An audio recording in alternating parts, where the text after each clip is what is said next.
Hello. I'm Ian. Now, if you didn't know, Ian could be spelled with one I or two.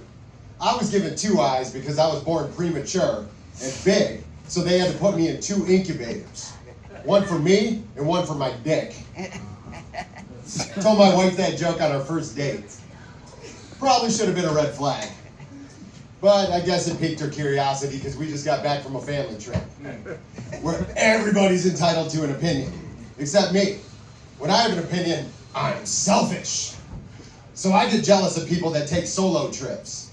Did it once, to jail. Now, I'm not talking about an unexpected overnight stay like you might be familiar with, sir.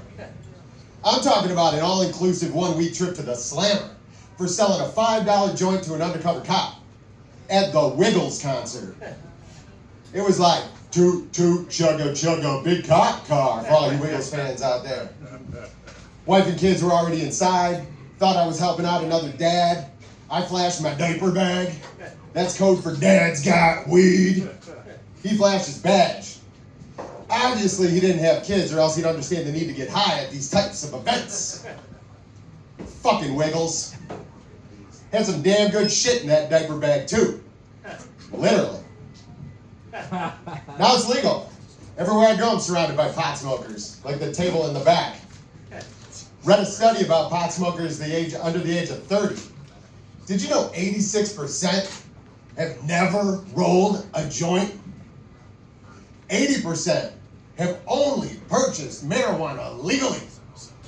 And nearly 100% of us old schoolers think you're all a bunch of privileged potheads. Born with a golden doob in your mouth.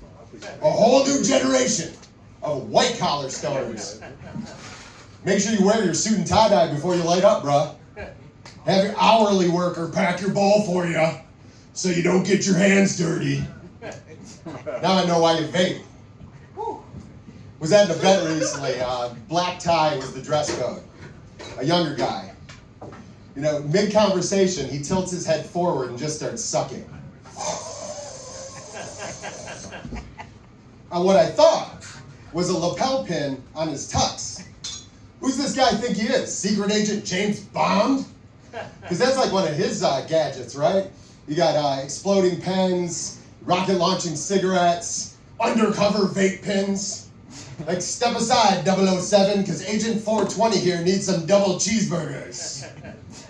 I just couldn't believe how easy that was. Back in my day, if you wanted to smoke pot, you had to work for it. My dad thought I was taking an interest in his tools and workbench in the garage. I was out there MacGyvering pipes and shit so I could smoke. Building my own bowls and bongs. One time I almost got caught. My cousin stayed the night, and I heard a scream. I go running down the hall, turn the corner.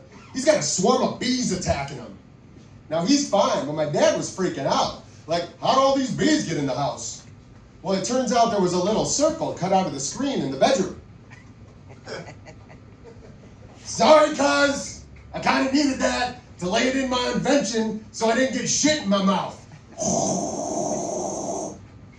You know, smoking pot as a teenager was kind of like going to trade school. There was an educational component. We learned to transform pop cans into paraphernalia, bathtubs into bong tubs. And if we were worried about getting caught, we would exhale through an empty toilet paper roll filled with dryer sheets. And we were the slackers, the unmotivated ones not living up to our full potential. We sure as hell didn't learn it watching Mr. Wizard. I think it's time we give the OG potheads some credit.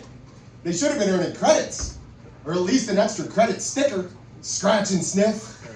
We didn't have any maps or apps or billboards to tell us how to get it.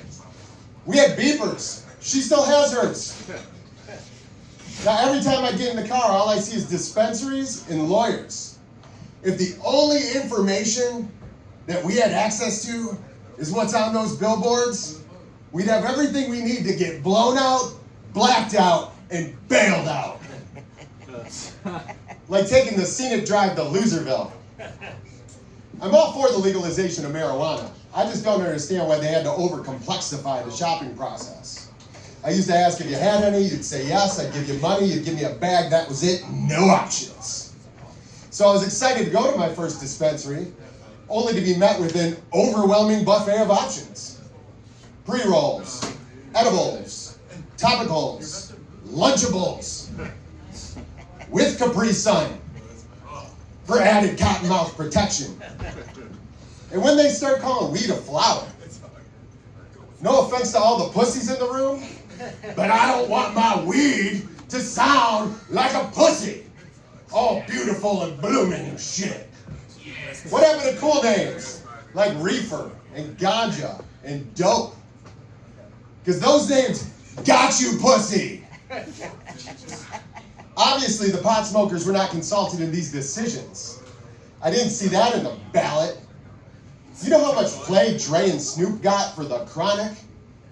Would have been a whole different story if that album was called The Flower. If the G, it ain't nothing but a G thing, stood for gardening. Let's test it out. 1, 2, 3 into the 4. Snoop Doggy Dogg and Dr. Dre is at the door, ready to plant some trees. So back on up, cause you know we about to dig shit up. Give me the garden break first so I can remove the rubble. Fertilize the soil so it don't get in trouble. Ain't nothing but a G thing, baby. Just germinating weed and daisies. The Gratiot Pub is the venue that pays me.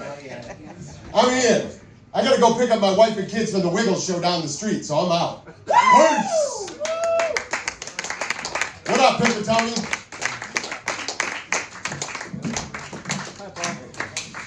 One more time. Keep it going for Iain Lanivich, everybody. Keep it going for Iain.